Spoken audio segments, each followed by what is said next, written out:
Professor Paul Hiranio. I am a faculty member of the University of San Agustin. I was a part-time professor of English at St. Paul University, Iloilo. I taught English at Assumption, Iloilo for 10 years.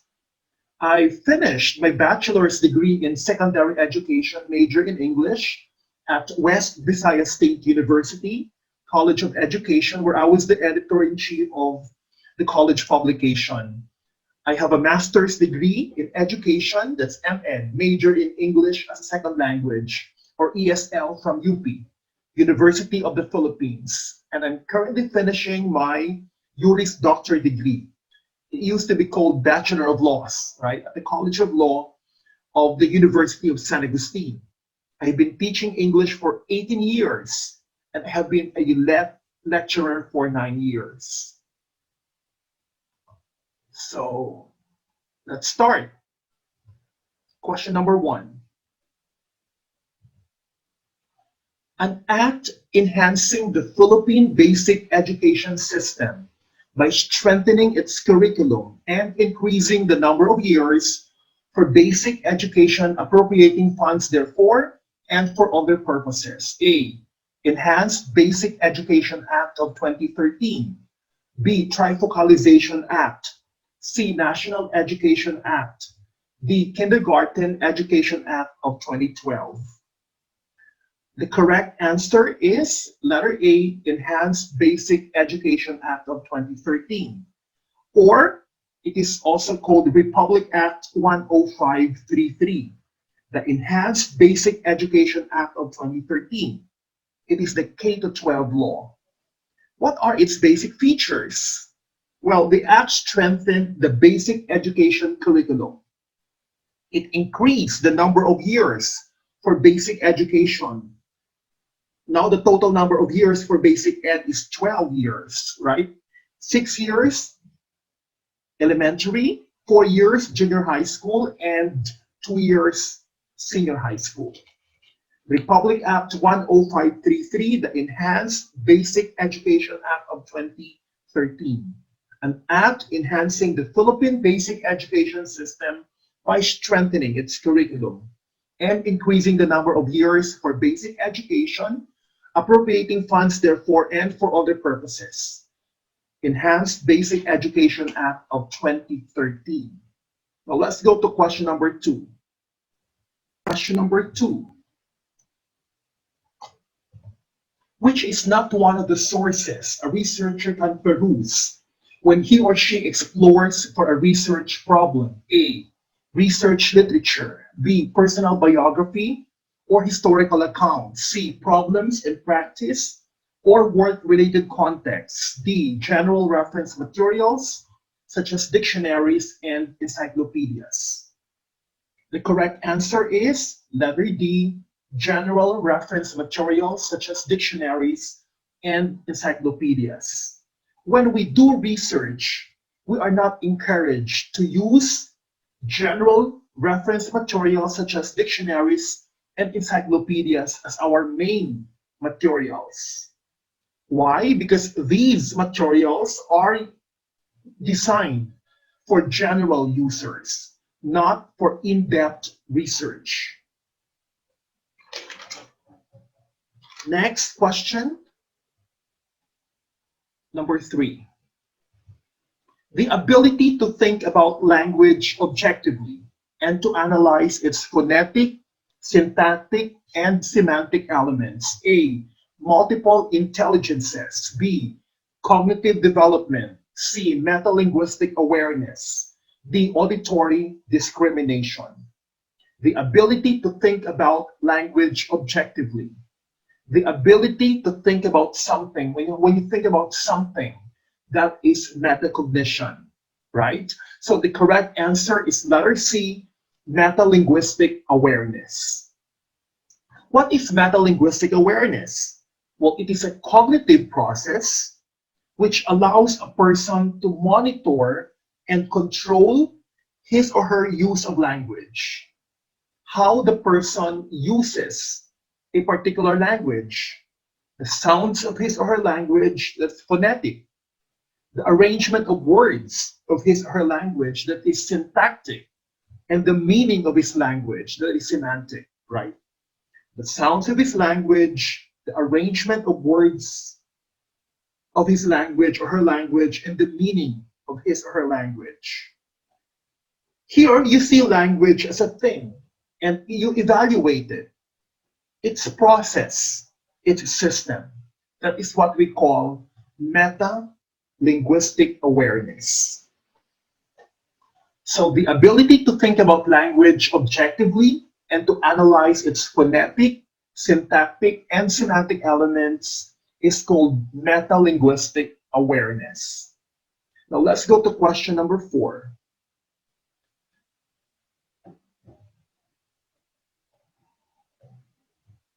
Combining study in all related content areas that are appropriate to a chosen theme demonstrates the use of A, a language arts collage, B, cross-curricular thematic unit, C, creative drama presentation, D, portfolio evaluation. Okay? Combining study in all related content areas. When you say all related content areas, we call that cross-curricular thematic unit. So here, you integrate the language arts, which means your lessons in English, across a variety of content areas, such as the sciences, biological science, physical science, applied science, in fact, social studies, home economics, and even physical education. For example, your lesson is on verbs.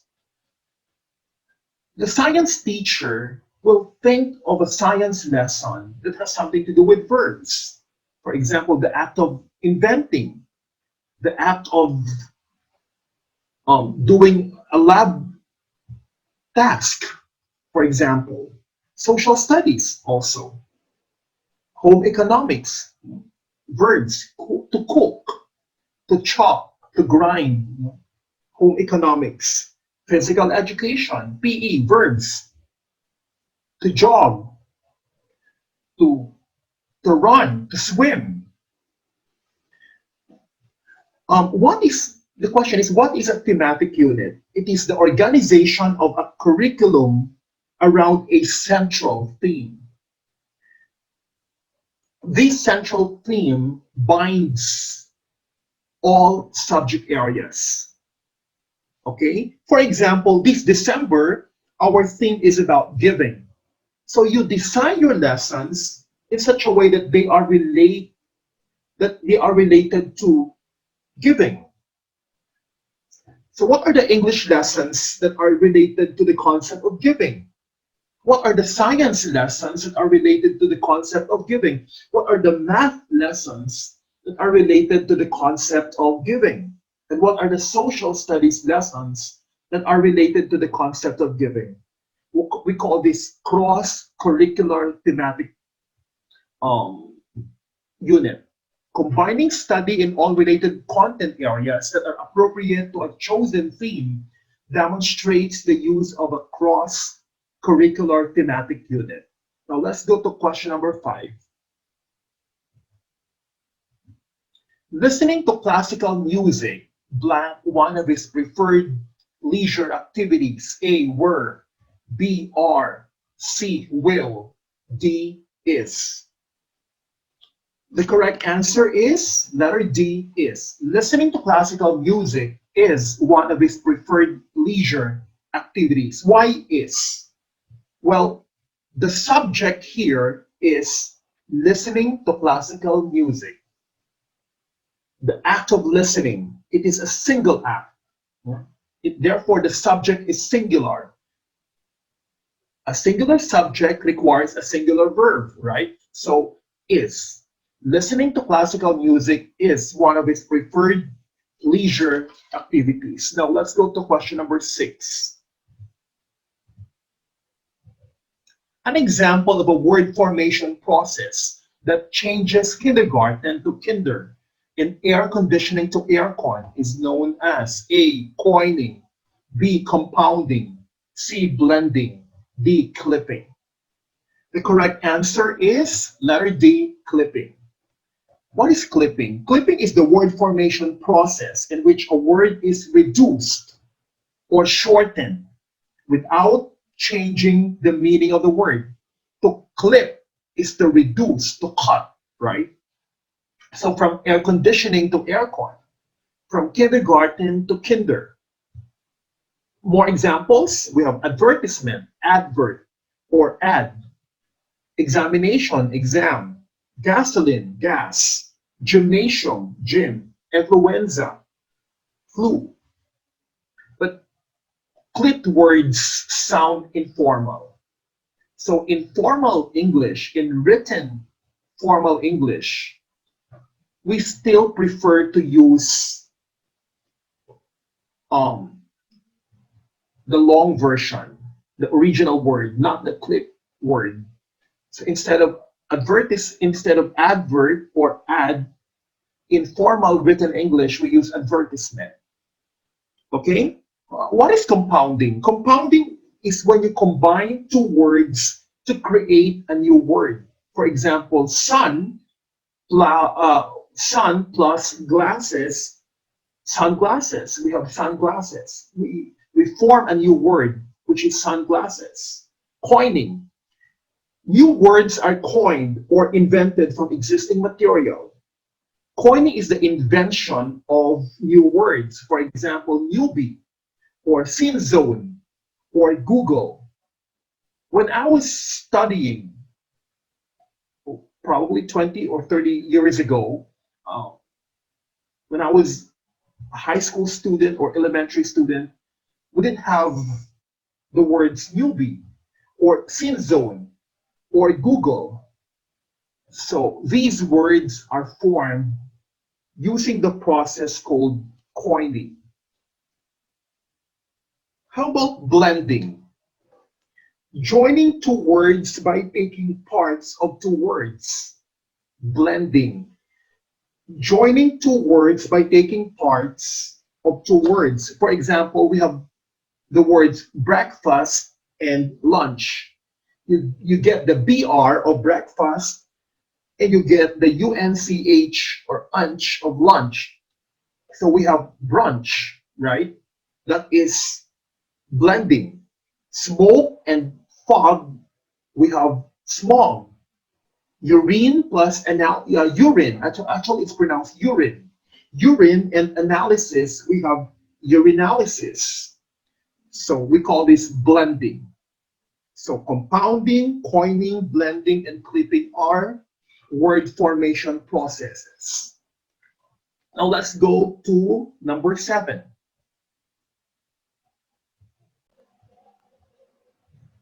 Number 7, in speech, another term for stress. A, emphasis. B, accent. C, intonation. D, rhythm. The correct answer is letter B, accent. Stress or accent. A higher pitch or stronger articulation of a particular syllable.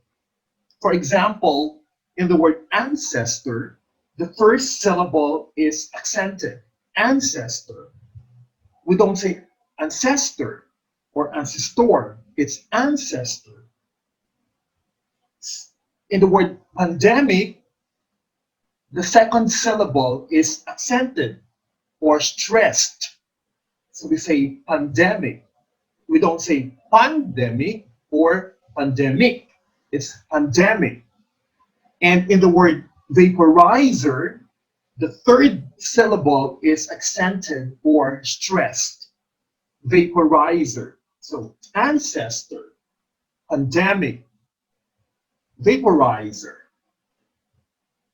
How about intonation? What is intonation? Intonation is the sound or the music of the language. The pattern or the melody of pitch changes. Intonation. Now let's go to question number 8. While there is no absolute way to prevent ankle blank, exercises such as ankle lifts can help strengthen the joint. A, sprain. B, sprains. C, sprains. D, sprains. The correct answer is letter D, sprains. If it's singular, then we say a sprain. If it's plural, sprains. When you look at the stem, try to look at the stem. Well, there is no absolute way to prevent ankle blank. There is no a or an, right? Therefore, you have to use a plural noun here, unless it is uncountable noun. If the stem says, well, there is no absolute way to prevent an ankle blank, then the correct answer is letter A, sprain. But there is no a or an in the stem. There is no indefinite article here. So we have to use a plural verb here. Unless sprain is uncountable, but it is not. Sprain is a countable noun, right? Now let's go to question number 9.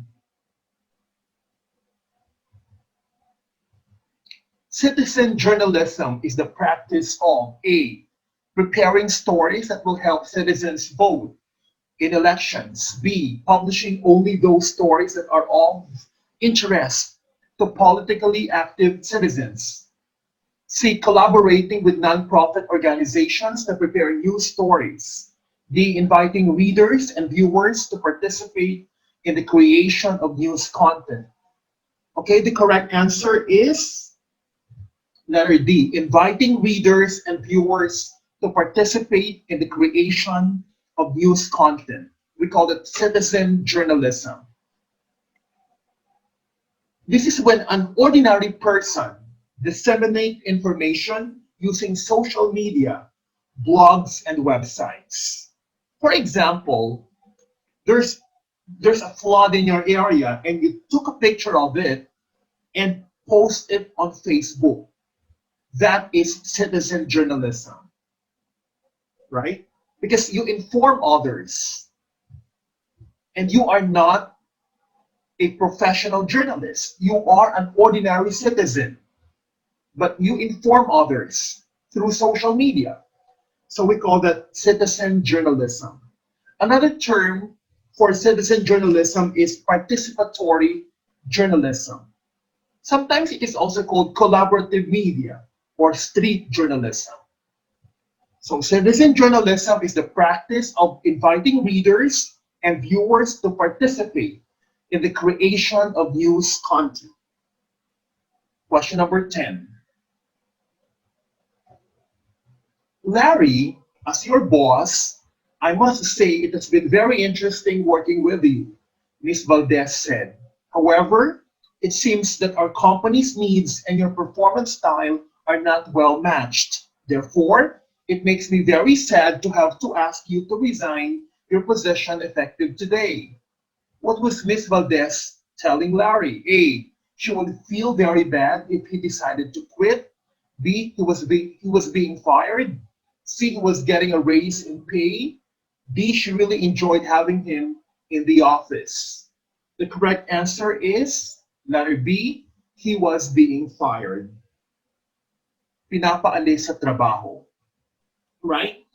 So phrases such as not matched, company's needs and his performance style, ask you to resign. These are phrases that give us an idea that he was being fired, right? Next, number 11.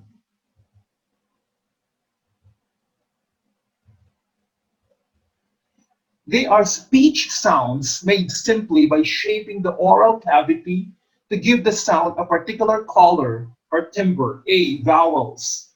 B, digraphs. C, consonants. D, diphthongs.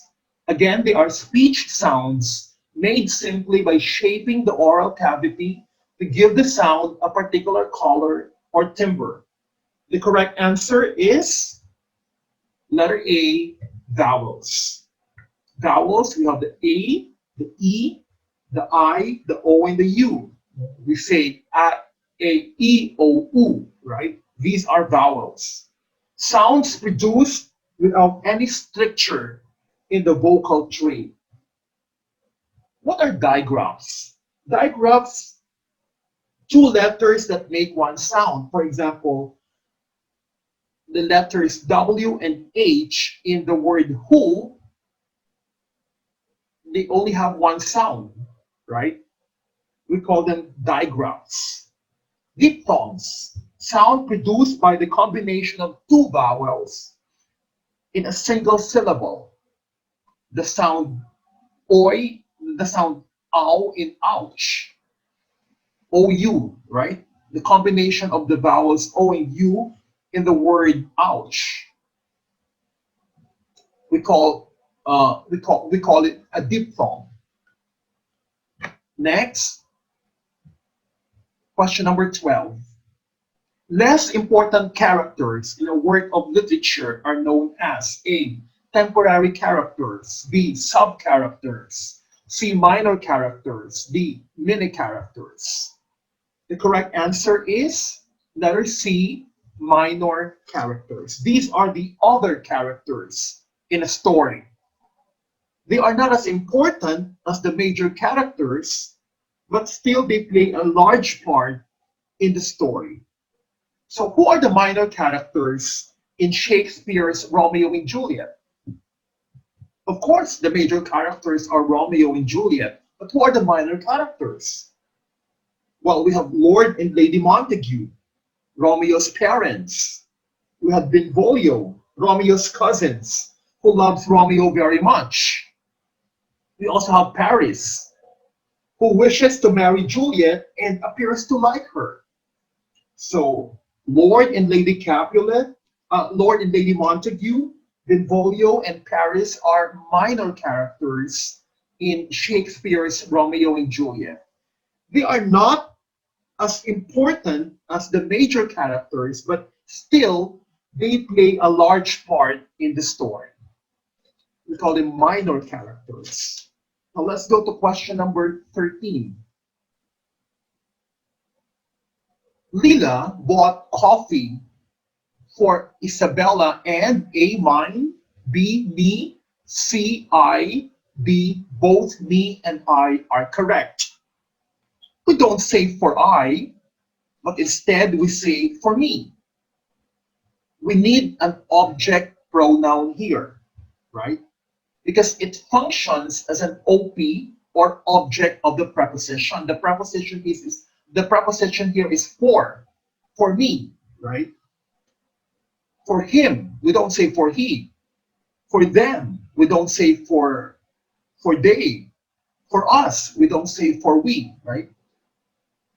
Now let's go to question number 14.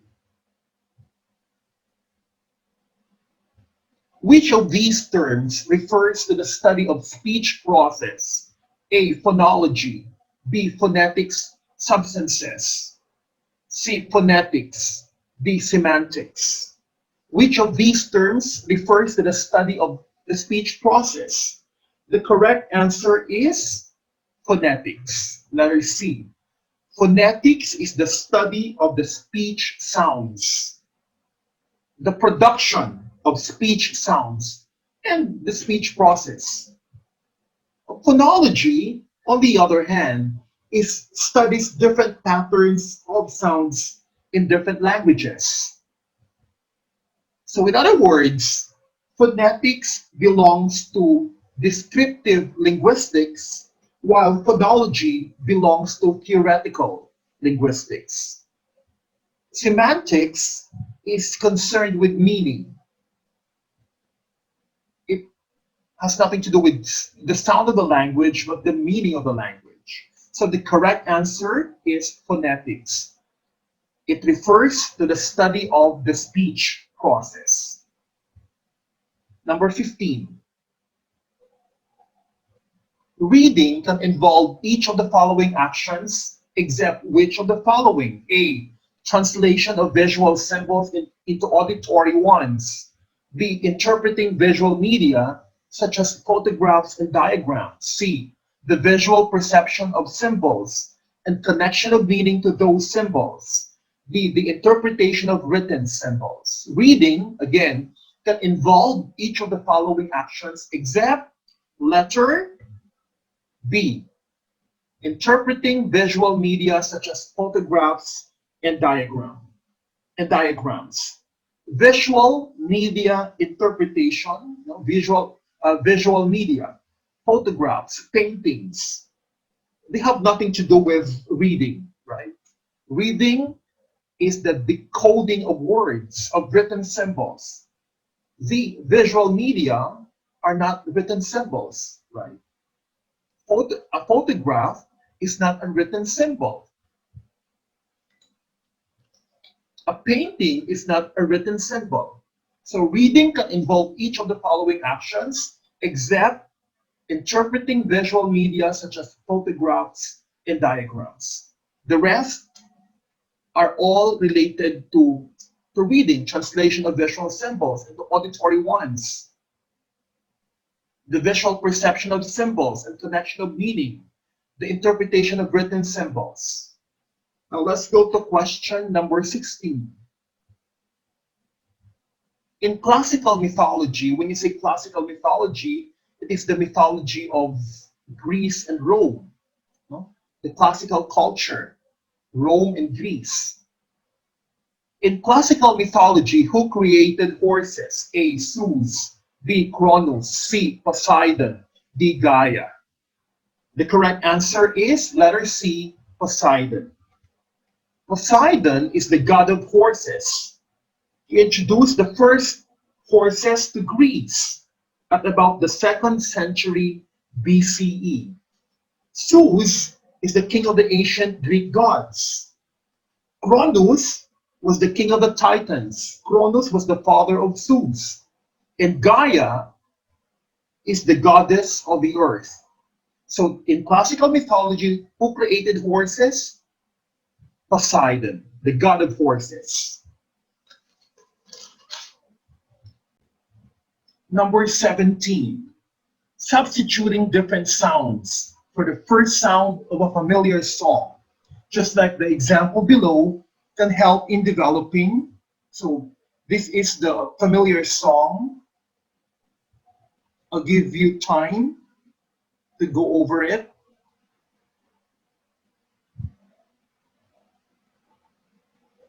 A. Phonological awareness. B. Word recognition. C. Phonological stress. D. Emergent word reading skills. The correct answer is letter A. Phonological awareness. What is phonological awareness?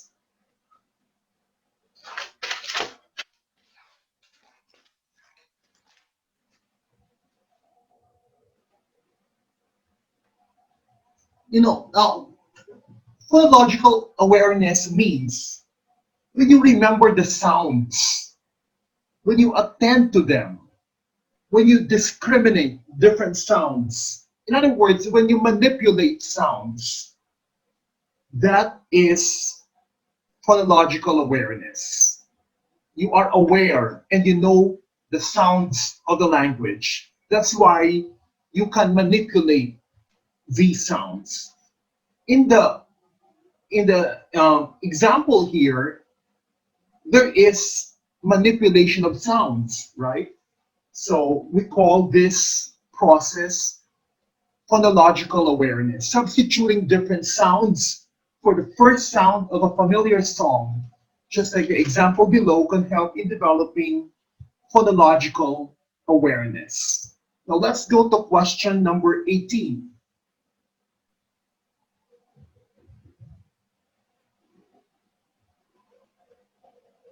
After the show, the board members went to another area and blank with their fans. A. Hung out. B. Hunged out. C. Hanged out. B, hang out. The correct answer is letter A, hung out. The past tense of hang out, to be with your friends, is hung out, letter A. It means spending time with friends. Letter C, hanged. Hanged without out is bitay, right? You tie a rope attached from above around your neck and remove the support from beneath, right? That is hanged, bitay.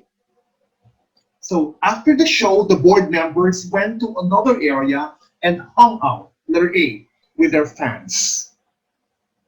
To hang out, to hang out, the past tense is hung out. It means spending time with friends. Now, number 19. How did Tolstoy, that's Leo Tolstoy's, how did Tolstoy's life change after his crisis of meaning? A, his income increased dramatically. B, he distrusted everyone. C, he became religious. D, he became an agnostic. The correct answer is letter C, he became religious. Leo Tolstoy was a Russian writer. In fact, he's one of the greatest authors of all time. He wrote the novels War and Peace and Anna Karenina. Leo Tolstoy went through a faith journey that ultimately led him back to Christ. Before his conversion, he was critical of the church, particularly the Russian Orthodox Church. So something happened to him that led him back to the church, to Christ. He became religious. How did Tolstoy's life change after his crisis of meaning? He became religious. That's Leo Tolstoy, a Russian writer and author of novels War and Peace and Anna Karenina. Now let's go to question number 20.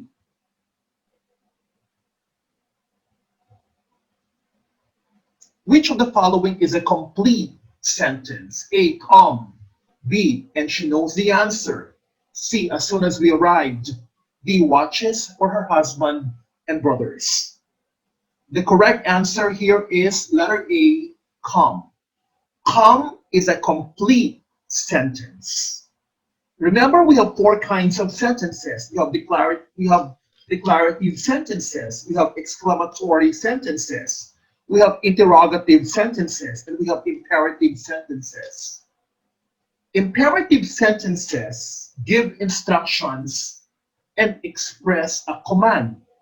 Come here is an example of an imperative sentence, right? It asks you to do something, which is to come. So let's review. What are the parts of a sentence? The parts of a sentence are the subject and the predicate. Come here is the predicate. What is the subject? The subject is you, because the complete sentence here is you come. This makes it an elliptical sentence because you omit something, which is the word you. And she knows the answer is not a sentence. As soon as we arrived is not a sentence. Watches for her husband and brothers is not a sentence. Who watches for her husband and brothers? We don't know. It lacks a subject. Okay, now let's go to question number 21. The speaker should change the language according to the needs of the listener or based on the dictate of the situation. Like the examples below, example 1, which is it? A, speaking differently in a classroom. than on a playground. B, talking differently to a baby than to an adult. C, giving information, giving background information to an unfamiliar listener. D, sophisticating the language by using high terminologies for basal learners. When you say basal learners, these are learners who have very basic knowledge of the language, right? Low level English, basic English. So you don't use sophisticated language when you talk to them, when you interact, when you talk to these basal learners, right? You don't use high terminologies. Therefore, the correct answer is letter D. Sophisticating the language by using high terminologies for basal learners. The speaker should change the language according to the needs of the listener or based on the dictate of the situation, like the examples below, except letter D, sophisticating the language by using high terminologies for basal learners. Now let's go to question number 22. Neither you nor your children blank the problem. A, understands. B, understanding. C, understand. D, is understanding. It's a problem on subject-verb agreement, right? Either or, neither nor. If we have a structure like this, the verb agrees with the nearer noun. Okay, what is the nearer noun? Children. So children understand. Plural. Plural noun, plural verb. Plural verb has no S. So children understand. Child understands. So neither you nor your children understand the problem. Now let's go to question number 23. The purpose of a slug line on a news story is to A, enable reporters to write the headlines for their stories. B, help editors identify and track news stories as they are prepared for publication. C, hit a news organization's enemies with an insult. D, identify the political orientation of a news story. The correct answer is letter B, slug line helps editors identify and track news stories as they are prepared for publication. What is a slug line? It is also called sub-headline. It is a short, unique summary of a news article. So it gives further information so that it makes more sense in just a few words of title. It summarizes the overall content of the story, of the news story. So in other words, it allows the editor to know the basic content of the story. It helps editors identify, letter B, it helps editors identify and track news stories as they are prepared for publication. Slug line. Question number 24. The study of ways in which non-native speakers acquire, comprehend, and use linguistic patterns or speech acts in a second language is known as A, contrastive rhetoric, B, intra-language variety, C, jargonized expression, D, interlanguage pragmatics. Again, the study of ways in which non-native speakers acquire, comprehend, and use linguistic patterns or speech acts in a second language. The correct answer is letter D, interlanguage pragmatics. Interlanguage pragmatics is also called second language pragmatics. In the first place, what is pragmatics? Pragmatics studies how context affects meaning. So interlanguage pragmatics has something to do with how learners, whether adults or children, acquire the ability to produce and understand communicative action in a second language. For example, refusing an offer for food, or complaining about a bad service, or asking a professor to explain a school requirement. So, interlanguage pragmatics. How about contrastive rhetoric? When you say contrastive rhetoric, well, it is also called intercultural rhetoric. It studies how a person's first language affects his or her writing in a second language. Now, number 25. In journalism, a mojo is a journalist who has an unusual degree of sex appeal. B, a source who provides a journalist with a good luck charm. C, a source who has the ability to bounce back from adversity. D, a journalist who carries his or her tools, computers, cameras, recorders, with him or her at all times.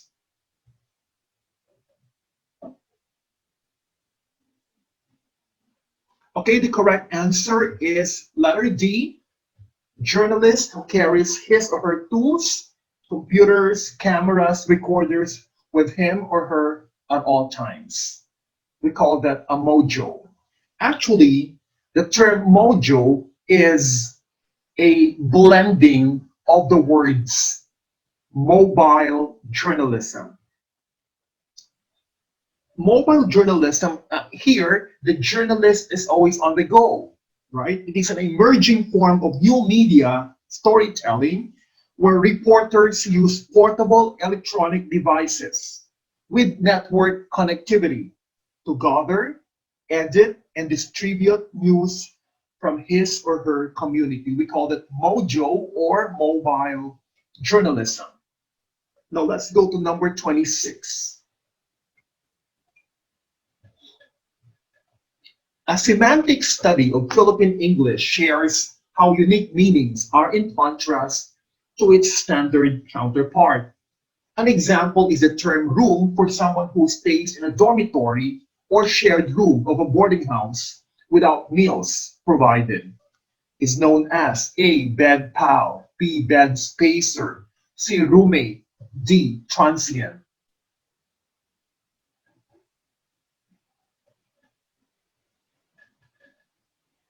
Okay, the correct answer is letter B, bed spacer.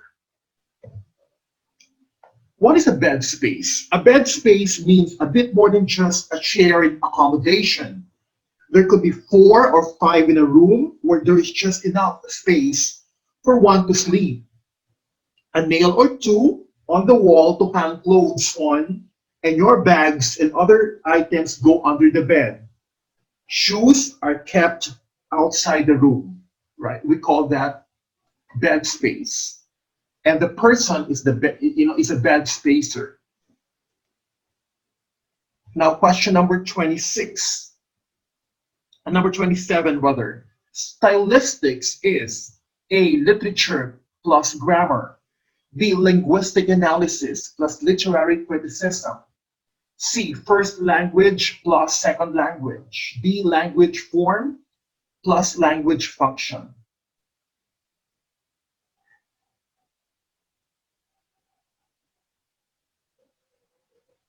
Okay, the correct answer is letter B, linguistic analysis plus literary criticism. Stylistics is linguistic analysis plus literary criticism.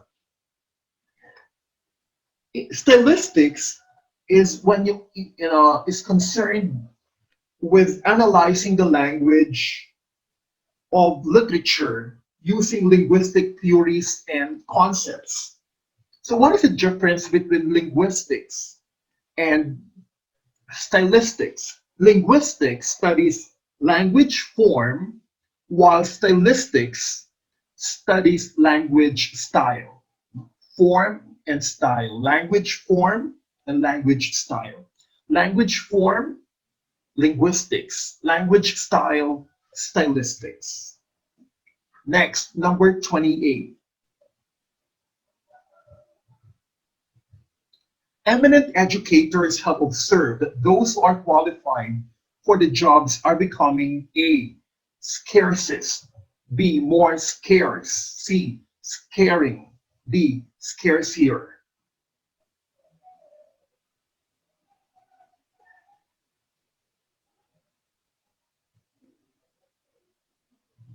Okay, the correct answer is letter B, more scarce. More scarce. Not scarcier. Actually, scarcer is also correct. More scarce or scarcer, but not scarcier, right? Next, number 29. Linguistic interference occurs when students A, learn another language or dialect, B, learn their mother tongue, C, speak without readiness, D, learn to speak and hide their fear.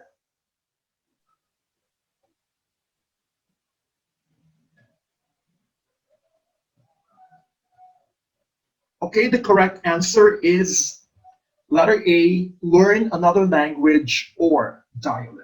Linguistic interference occurs when students learn another language or dialect.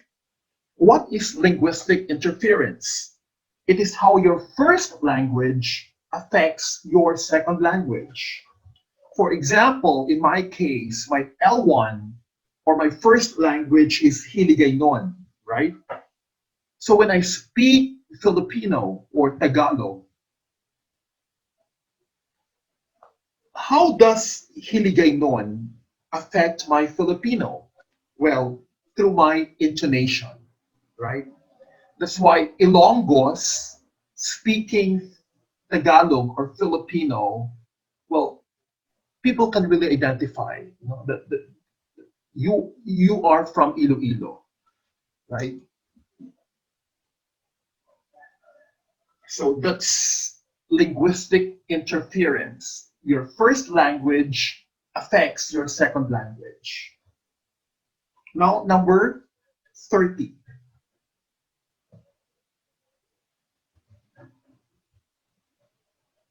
Among ASEAN countries, ASEAN is Association of Southeast Asian Nations, right? Countries from Southeast, located in Southeast Asia. Among ASEAN countries, Singapore is known as a blank paradise. A, shoppers. Shopper, possessive S. Next, shoppers. C, shopper. D, shoppers, plural and possessive. Okay?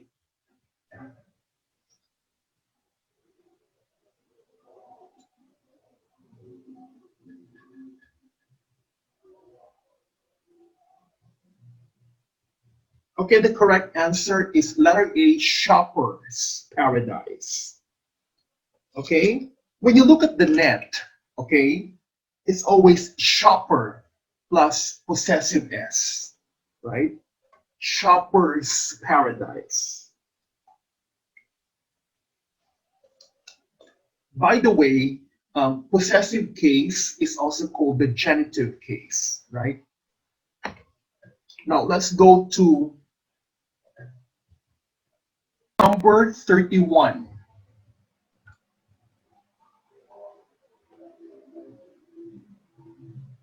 Number 31.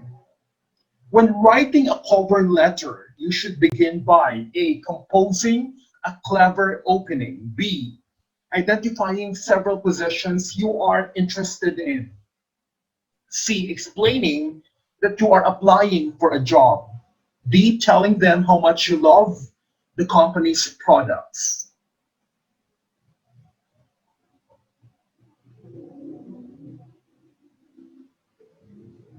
Okay, the correct answer is letter C, explaining that you are applying for a job. Remember, this is business English, right? And business English is direct. This is not literary English. This is not literary writing. In literary writing, your style is different, right?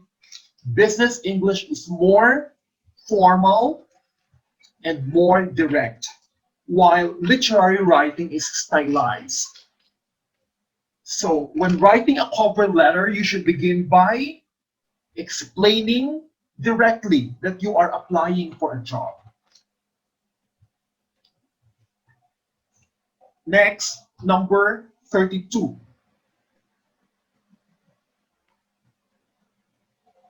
Adults acquire new words and experience primarily through A. Casual explanations from peers. B. Formal instructions in school. C. Use of thesaurus. D. Exposure to their use.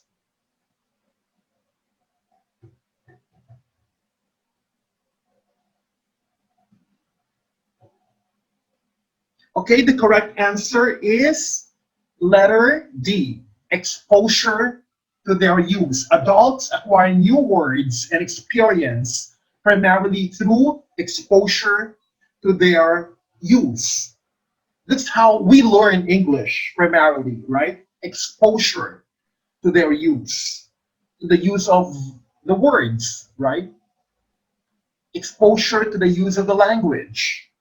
Another one is imitation. We imitate others. In the words of Stephen Krashen, this is what we call language acquisition, exposure, natural exposure, language acquisition. In contrast, when you learn the language, when you learn English in school, it is not language acquisition anymore. It is already language learning, according to Stephen Krashen. That's why there is what we call the language acquisition versus language learning hypothesis, right? Which is better? Natural way of learning the language, which is language acquisition, or you go to school and learn the language there and study the language using methods and techniques, which we call language learning, right? So language learning is not through exposure, but through schooling and studying. So adults primarily acquire new words and experience through exposure to their use. Now let's go to question number 33.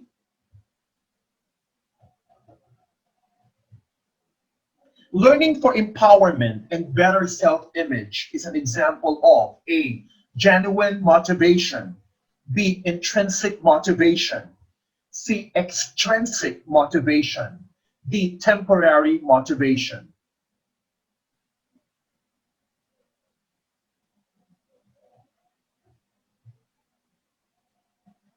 Okay, the correct answer is letter B, intrinsic motivation. There are two kinds of motivations as far as language learning or language acquisition is concerned.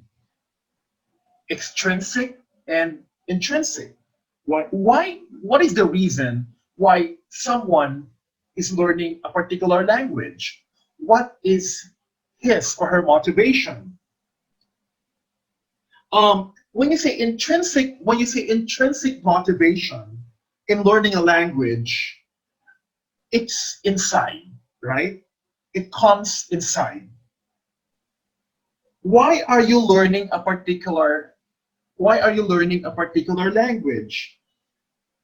Intrinsic motivation comes from an internal force. It's inside, such as, well, interest in language learning or the desire for further personal development. The opposite of intrinsic motivation is, of course, extrinsic motivation. And there are external factors, right, that motivate a language learner. For example, work promotion, or your parent has sent you to school, has sent you to class, or the need to gain a qualification in the language. For example, Filipinos who are applying for work in Japan are required to learn Nihongo or Nippongo. So the motivation here is extrinsic, right? External. Now let's go to question number 34. Which ending in ION that changes a verb into a noun? A, action. B, nation. C, scion. D, mention.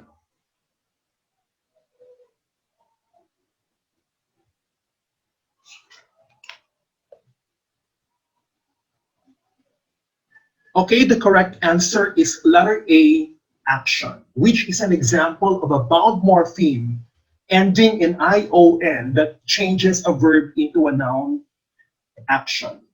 Okay, at the outset, let me explain to you the process of changing verbs to nouns. The linguistic process of changing verbs to nouns is called nominalization. For example, from the verb act to the noun action. Inherit, inheritance. Transform, transformation. Transform is a verb. The noun equivalent is transformation, right? Inherit is a verb. The noun equivalent is inheritance. Act is a verb. The noun equivalent is action. All of these verbs, all of these end in ION. But let's look for something that comes from a verb root. Because nation here does not come from the verb root, right? Scion, mention. Only action here comes from a verb root, which is act, right? Act, action.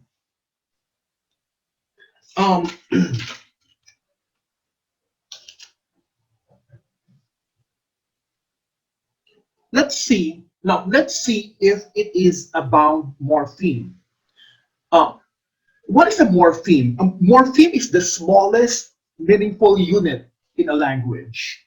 For example, in the word plants, well, the word plants contains two morphemes, plant and s. Of course, you know what plant means, and s means many, right? It indicates plurality. There are two kinds of morphemes, bound morphemes and free morphemes. Free morphemes can stand alone as words, for example, the preposition on or the word let. Bound morphemes, on the other hand, have to be attached or combined with another morpheme to form a complete word. For example, the morpheme s, right? Which indicates plurality. It has to be attached to, say, the word ball, right? To make balls, right? For it to mean something. Of the choices here, action, nation, scion, and mention, which is about morpheme, right? Only the word action, because it can be attached to another morpheme. For example, satisfaction, right? Extraction and diffraction to make the word into a noun, right? So satisfied or satisfy, if you put action, then satisfaction, it becomes a noun, right? Extract, extraction, diffraction. So the correct answer is letter A, action. Now let's go to number 35. In audiolingualism, a great effort is made to prevent A, teacher-student conflict, B, school mismanagement, C, learner errors, D, grammatical perfection.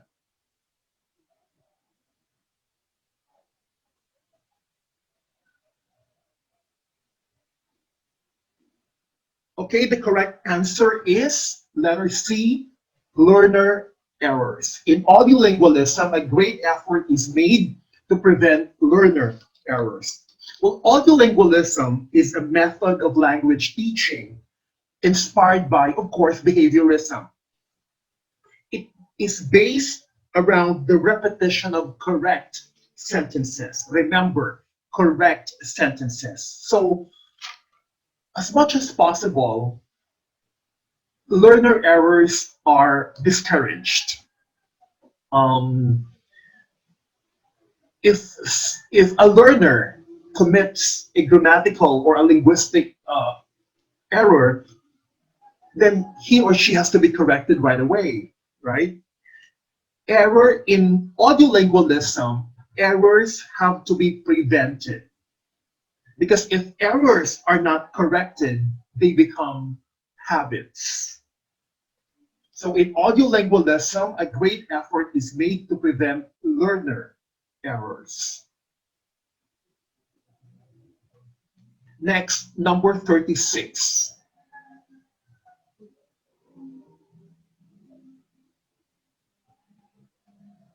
Which statement is linguistically correct?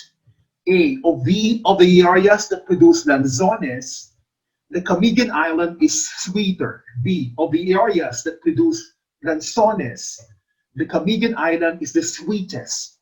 C, of the areas that produce lanzones, the Camigan Island is sweeter.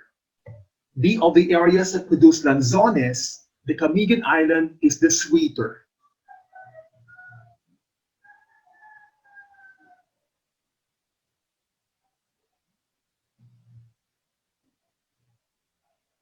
Okay, the correct answer is letter B. Of the areas that produce lanzones, the Camigan Island is the sweetest. Okay, of all the areas that produce lanzones, this requires the use of the superlative degree of adjectives, the sweetest, right? Well, we all know that adjectives have 3 degrees of comparison: positive, comparative, and superlative. The superlative degree compares more than 2 things to show which has the least or the greatest degree of a certain quality. In this case, of all the areas that produce lanzones, right, it has more than two, right? I think there are more than 2 areas that produce lanzones, right? So we need the superlative degree of adjective here, which is the sweetest.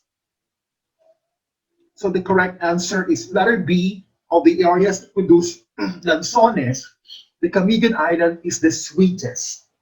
Number 37. Which is not a variable of functional grammar? A, term which represents the role of interlocutors. B, tenor is concerned with the nature of the relationship among the people involved. C, field, which represents the content or topic of the social activity. D, mode is the medium and role of language in the situation.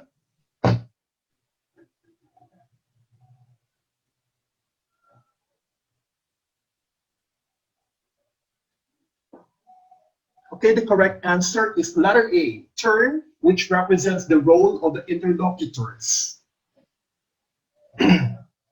What is functional grammar? It is a theory of grammar concerned with how the social, cognitive, and pragmatic functions of language relate to structure.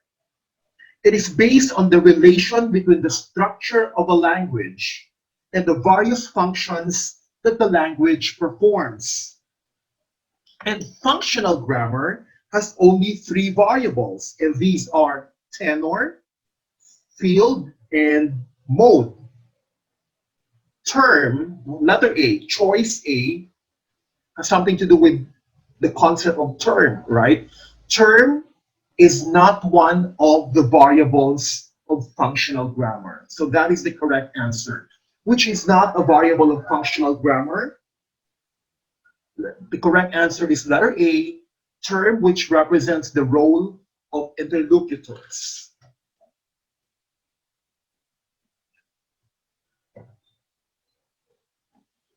Next, number 38. Blank is round. A, earth. B, the earth. C, either A or B. D, neither A nor B.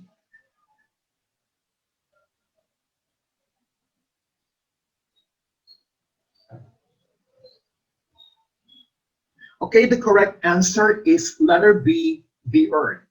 The earth is round. Okay, the, of course, is an article. No, there are two kinds of articles in the English language. The definite article, and that is the.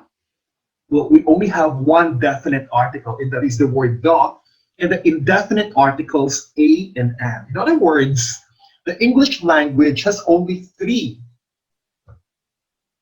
articles, a, an, and the.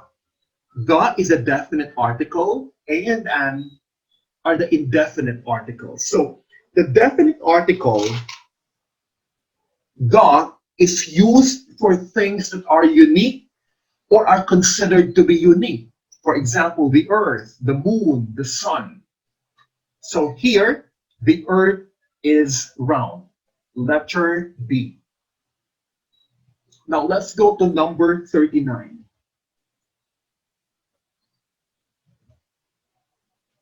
In applying passive voice, which should you use on an official sign? A, beyond this point, do not permit pedestrian. B, do not permit pedestrian beyond this point. C, beyond this point, pedestrian should permit. D, should permit to go. D, pedestrians are not permitted beyond this point.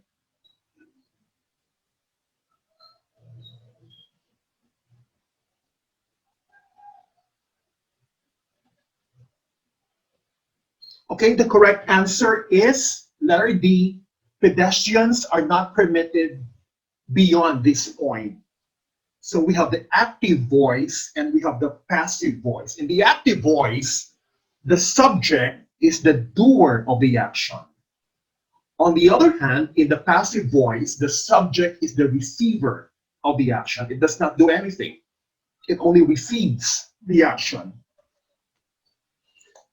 The form of the passive voice is be verb plus pp. pp is past participle, like was told. I was told. I, being the subject, does not do anything, right? He only receives the action, or she receives the action. Okay? In this sentence, letter D, pedestrians are not permitted beyond this point. The subject here is pedestrian, and the subject pedestrian does not do anything, right? Pedestrian here only receives the action. Pedestrians are not permitted beyond this point. Who does the action? Probably by the police or by the government. So are not permitted, the structure, be verb plus pp. Are, be, verb, and permitted, pp or past participle, are not permitted. That is the structure of the passive voice. Be verb plus pp. Are not permitted. So pedestrians are not permitted beyond this point by the police or by the government, perhaps. Now let's go to question number 40. Mass media in the Philippines may be owned and managed by A, corporations wholly owned and managed by Filipinos. B, Corporations 60% owned by Filipinos. C. Corporations wholly owned by Filipinos. D. Corporations 60% owned and managed by Filipinos.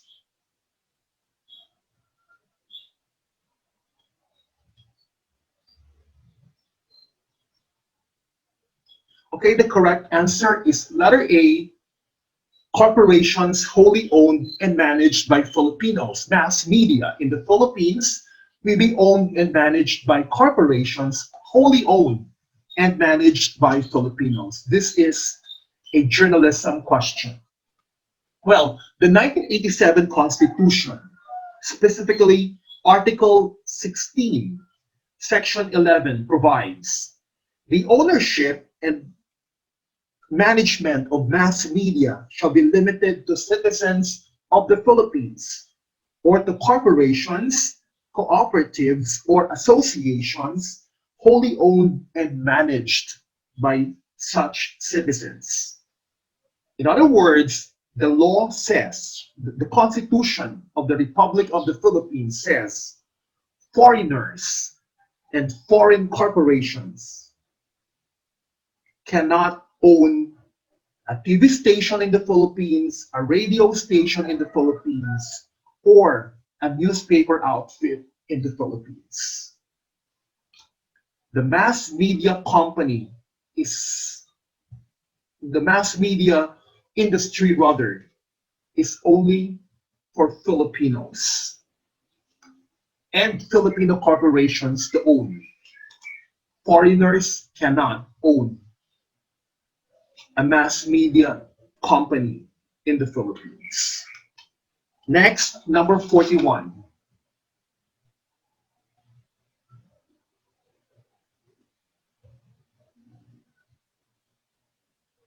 Sound words like bam, bang, and splash are examples of which figure of speech? A. Metaphor. B. Simile. C. Paradox. D. Hyperbole. E. Onomatopoeia.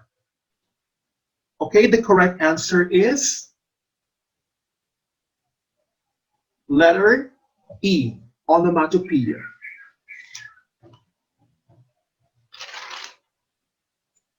Onomatopoeia is a figure of speech, right? Sound associated words like boom, wow, pop, right? Well, a poem that exemplifies this is Edgar Allan Poe's The Bells. I don't know if you have heard this beautiful poem that features a lot of onomatopoeia, the bells. Hear the sledges with the bells, silver bells. What a world of merriment their melody foretells. How they tinkle, tinkle, tinkle in an icy air of night. That is an example of a poem that features onomatopoeia. Next, number 41. Number 42. Which of these is not a level of language? A. Phonology. B. Grammar. C. Pedagogy. D. Semantics.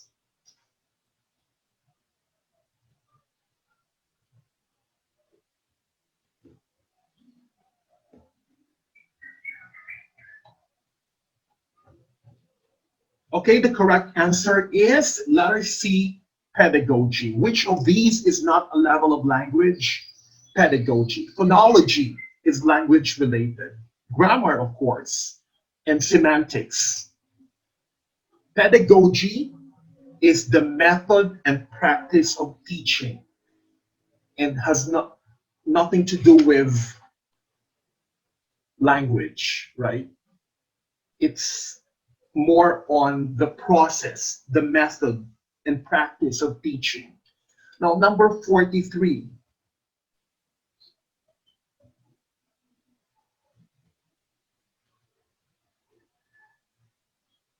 What does the ghost ask Hamlet to do in the scene after that scene? A. Obey his mother. B. Bring Gertrude to him so that the couple may be reunited. C. Avenge his death by murdering Claudius. D. Forgive his uncle, Claudius.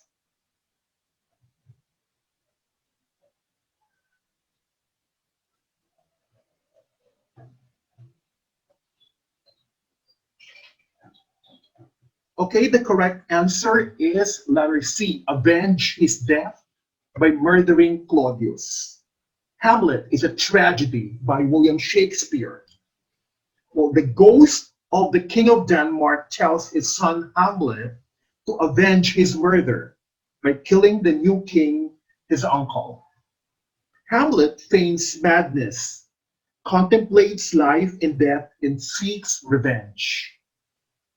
His uncle, fearing for his life, also devises plots to kill Hamlet.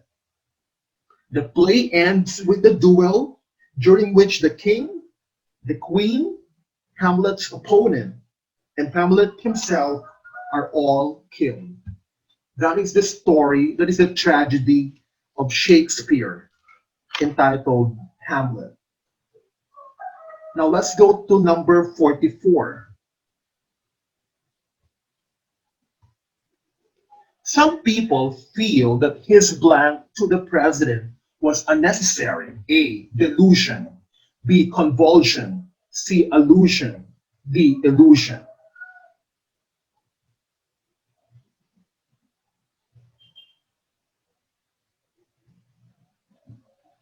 Okay, the correct answer is letter C. Allusion. Some people feel that his allusion to the president was unnecessary. When you say allusion, it means indirect mention. It is actually a figure of speech. When you say that John is the Einstein of the class, that is an example of allusion, which means he is super smart, like Albert Einstein.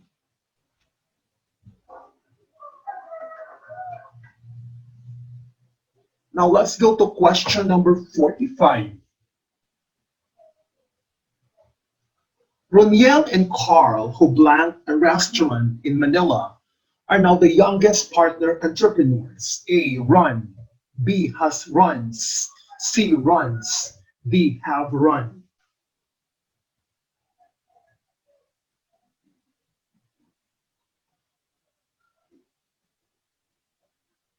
Okay, the correct answer is letter A. Run.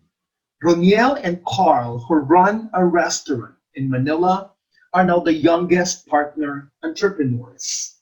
Run is a plural verb because you have a plural subject here. Roniel and Carl. And a plural verb has no S, run. But we say Roniel runs, Carl runs, but Roniel and Carl run. Now let's go to number 46. Number 46 is reading comprehension. The ash from Mount Pinatubo has been found to have gold content of only 20 parts per billion, which is far below commercial levels. As such, officials have warned against hopes of a new gold rush. A. There is new hope for boosting the economy of the Philippines. B. The gold content of the ash from Mount Pinatubo does not have commercial value.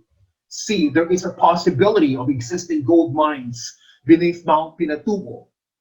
And D. There is a need to explore what else lies beneath Mount Pinatubo.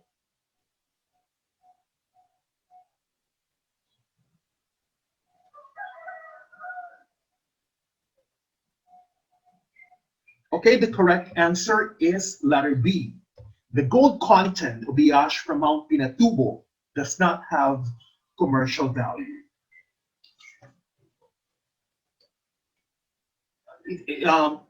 The article or the passage says gold content of only 20 parts per billion. It's far below commercial level. So the gold content of the ash from Mount Pinatubo does not have any commercial value.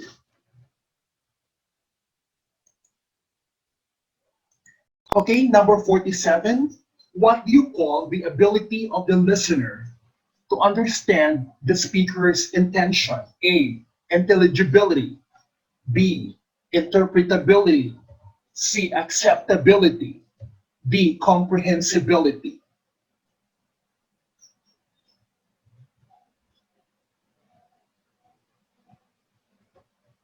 Okay, the correct answer is letter B, interpretability. What do you call the ability of the listener to understand the speaker's intention? The correct answer is interpretability.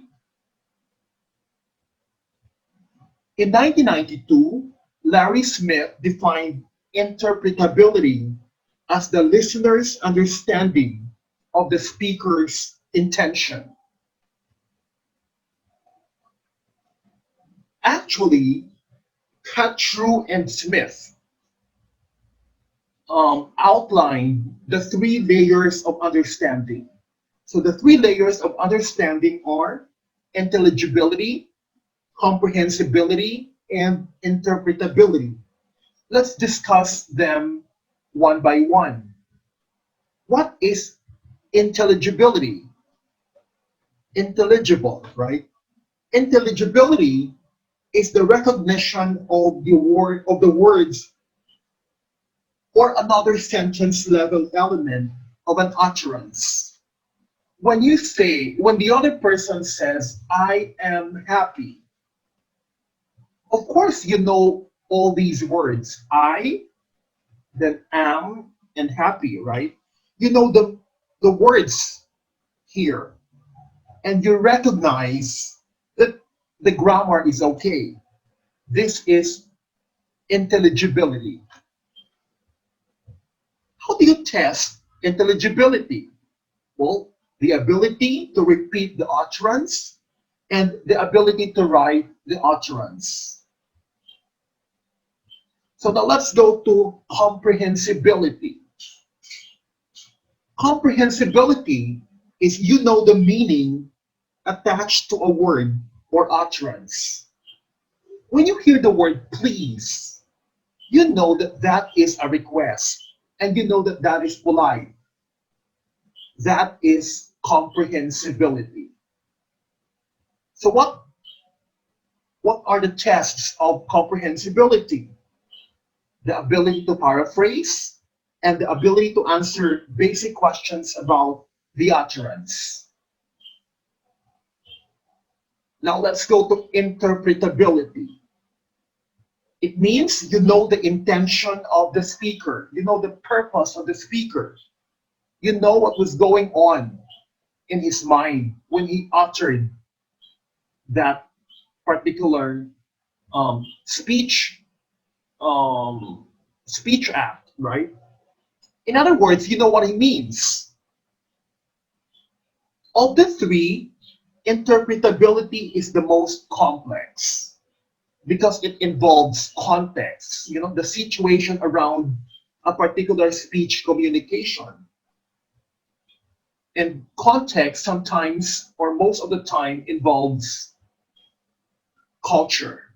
So it's complicated. Now let's go to question number 48. Which among the following options best explains what imagery is? A, cartoon shows that make everyone laugh. B, when an author compares two things.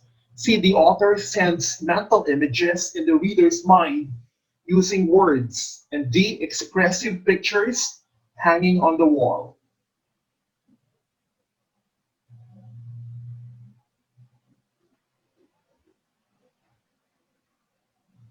Okay, the correct answer is letter C, the author sends mental images in the reader's mind using words. That is imagery. Imagery is the author's use of language that appeals to the five senses in order to help the reader imagine exactly what is being described. So there are five types of imagery because there are five senses. We have the visual imagery, what you see. We have the auditory imagery, what you hear. We have the kinesthetic or tactile imagery, what you feel, olfactory imagery, what you smell, and gustatory imagery, what you taste. Next, question number 49. Which is not one of the components of communicative competence? A, social-cultural competence. B, interactional competence. C, discourse competence. And D, grammatical competence.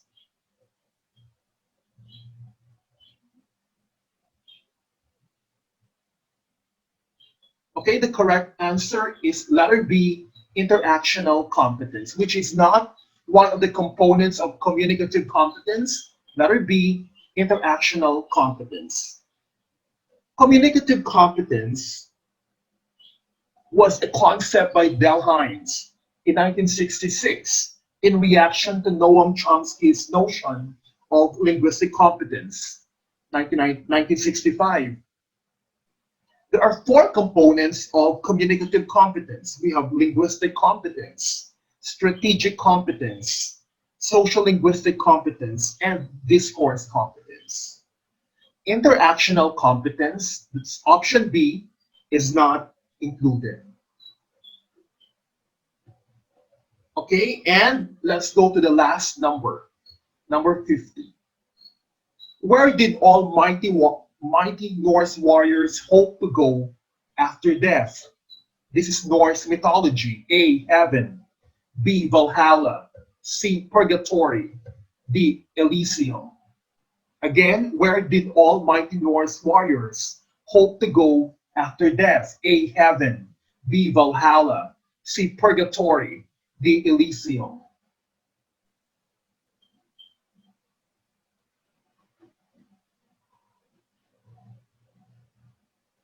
Okay, the correct answer is letter B, Valhalla. Valhalla is a majestic, enormous hall located in Asgard, ruled over by the god Odin. It's like the concept of heaven of the Christians and the Elysian fields or the Elysium of the Greeks. So the dead whom Odin thought to be worthy dwelt there in Valhalla. So this is it. Thank you for spending time listening and watching. And see you next week for the second set, another 50 items.